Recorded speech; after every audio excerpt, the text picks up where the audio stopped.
Welcome back everyone to my Let's Play of Final Fantasy II for the Famicom system. Last episode, we learned that the men of Salamand were being enslaved by the Empire to mine mithril in the Semite Falls.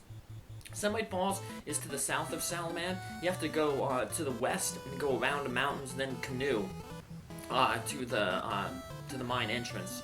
It's at the top of a waterfall. We're instead going to take Cid's airship, so I'll show you how that works.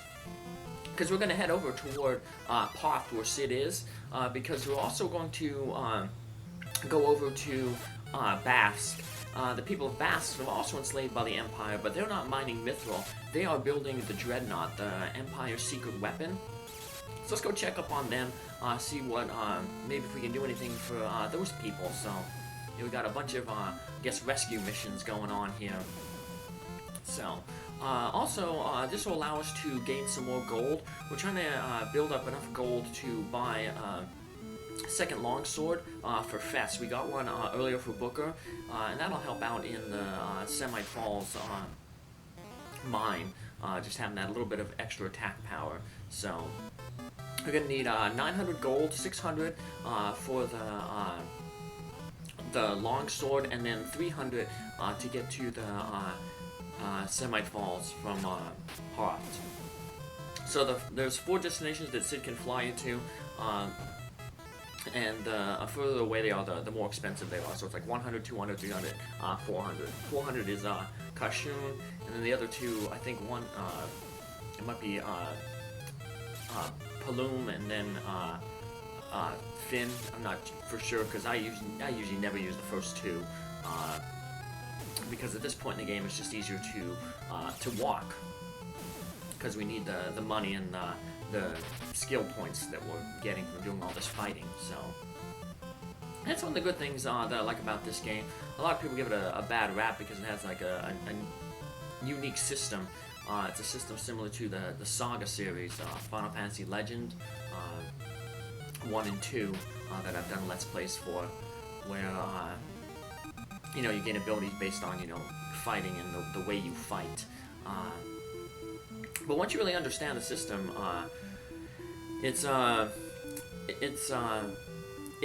prevents you from having to really grind, because the way the system is built, you know, you can't really super duper grind, because like I said, when you fight, you just keep fighting these weak enemies, your skills won't go up because of the formula used that incorporates the rank of the enemy. You won't get any positives to your skill, so it forces you to keep moving on. So, yeah, basically, if you just fight everything that you come across, you'll never have to stop and do any grinding. So it keeps the pace going well, which is good because this is a very story-centric game. So they kind of alternated Final Fantasies like that. Like this one is very story-focused, 4 is very story-focused, and then 3 is more, 3 and 5 are more mechanic-focused. 3 and 5 are very similar to one another. They have job systems. You should all be pretty familiar with Final Fantasy V because I've done 3 Final Fantasy V 4-job fiestas on my channel already. So in that one, you like choose jobs for your characters to play as. 3 is like that too. It introduces many of the jobs that we'll see in Final Fantasy V. This is the city of Bafsk. Everyone's pretty much just subdued. They don't even say anything. There's the Dark Knight. Don't just stand there. So he's one of the big bads. So he's basically like I said, there's a lot of inspiration from Star Wars in this game. The Dark Knight is basically like your Darth Vader, and then of course the Emperor would be the Emperor. So. And then the Dreadnaught here would be basically the Death Star. So, with a rebellion, led by a princess, you know, Princess Leia, but in this case, Princess Hilda. So, yeah, a lot of inspiration from Star Wars in this. So, now unfortunately, there's not much we can do here right now. Nothing really good here. We're going to run by that Insuna spell. That's the only spell worth getting here. White magic spell, so that'll be going on Fess.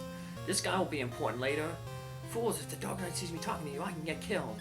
This guy we'll learn later on is a rebel sympathizer who basically snuck into here I guess he's the one who's feeding us the information that, you know, hey, about the Dreadnaught process. I guess from like Return of the Jedi, he could be like a Bothan spy, you know, who's learned about this. So let's see if we can get that long sword here, but we don't have the money. But we'll get it very shortly. We can just step outside real quick and take a few battles. So this is the first place we can buy some armor that we actually like. See that silver cuirass? It's a smaller looking item. Those are actually light armors. They don't give too much of, they don't have too much weight, so they don't give much of an evade penalty, so they actually weigh less than the protection they give, so they're pretty good to have, because that way we get some protection, and we're still not hurting our evasion much, so yeah, light armor is the way to go in this game. So,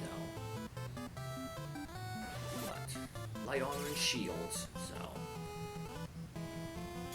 Like I said, eventually, when Fess starts, you know, working on his white magic, he'll de-equip his shield in battle. So, that way if he has to target a spell, he won't take that 70% penalty from it. So, but Blizzard is coming out really nice there, so. And, like I said, it's really important that I pick Blizzard first. Even though, like I said, fire is most effective, more enemies weak against fire than any other element. We're going to get a free fire tome in the Semite Falls. And there's a mini-boss in the Semite Falls that is weak to ice.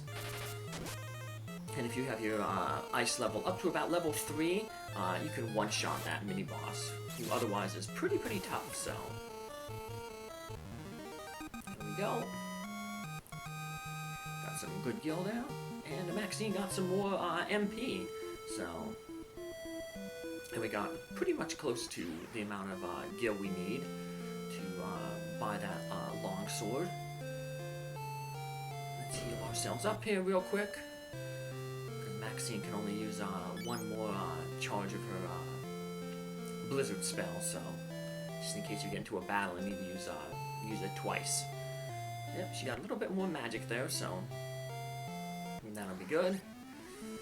And we're just a few things of gold off, so we should be able to get that gold, hopefully, from these goblins. They're imps in the first game, and then they're imps in Final Fantasy IV too. Pretty interchangeable, just based on the translation, you know, easy, weak enemies. Taking out some blizzard spells here. And we'll leave, we didn't multi-target because that'll give other characters a chance to build up their skills and get some attacking in. So, I actually targeted Min there. Oops, Minwu. So, that'll give Booker an extra. He'll be a little bit that's like the select cancel glitch, basically. If you select an so basically, even though Booker didn't swing his sword there, it counts as that action because he inputted the action twice there. So that's where that cheat comes in. You can basically, like, once you have a fourth party member, you can just have like your so you can have Fess like attack, cancel, and do that 100 times, and then they'll be guaranteed to get a weapon level at the end of the battle. But, like I said, I'm not gonna cheese that, so. Because like I said, you don't need to do that to advance in this game, so it's kind of grind proof in that sense. So.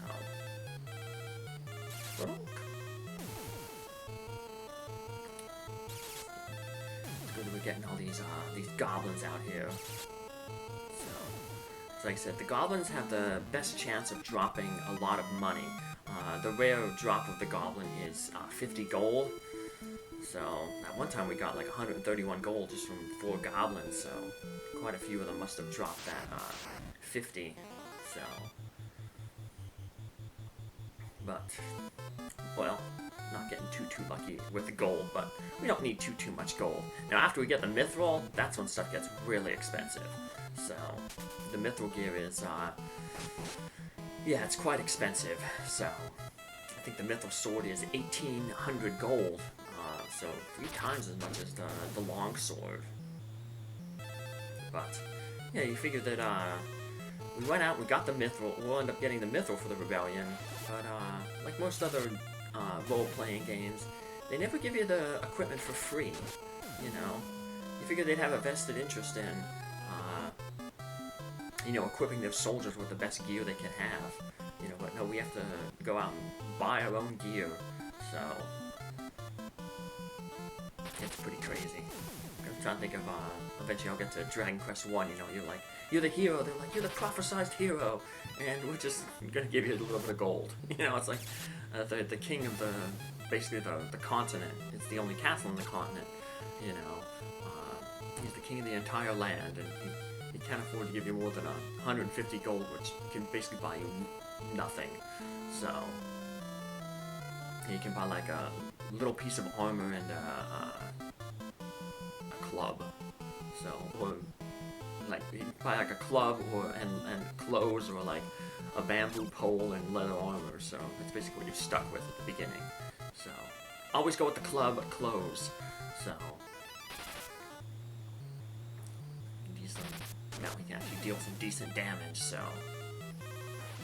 Yeah, I'll get to the Dragon Quest games after I do the first 3 of these games. The first 3 games on the regular Nintendo, the Famicom system. Final Fantasy 1, 2, and 3. And I'll probably get into the 4 Dragon Quest games on the Nintendo. 1, 2, 3, 4. Then we head on into the Super Nintendo era. So, Final Fantasy 4, 5, and 6, and Dragon Quest 5 and 6. So, I had to import the 5 and 6 Dragon Quest from Japan, so use a ROM like I have with this one here. See, I actually went out and bought a cartridge for Final Fantasy 2 and 3 for the Famicom system, and for the Super Famicom Dragon Quest 5 and 6. That way I don't feel bad like me using a ROM. It's like I have the game, I just don't have a translated version of the game, so... They eventually released some translated versions of the games. Now with the first 6 Final Fantasies, they redid the pixel remasters. So, I've heard mixed things about them. So, they've added like diagonal movement, and they took away some of the bugs from the games. But, I don't know. Something appeals to me about the old art style here, so it's almost like these are the way it was intended to play when they came out, so I may end up eventually, but like I have so many games to go through, maybe eventually, like years down the road, it'll probably be years, like I said, because the way it takes me to go through games. So somebody has done a patch where they patched out all the bugs in the original Final Fantasy.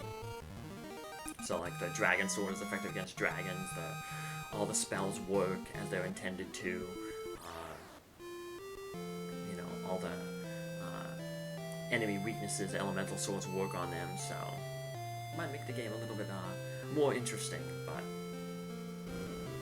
what is interesting right now is being able to afford our second longsword. So buy that, and then we should be able to sell our, we should have the 300 gold that we need once we sell our broadsword. So, and if not, we'll probably get that real quickly on our way over to Poft. So yeah, there we go. So yeah, all we need before we get to Poft to fly Sid's airship is 300 gold, and we got that, so we are good to go. So let's head over to Poft.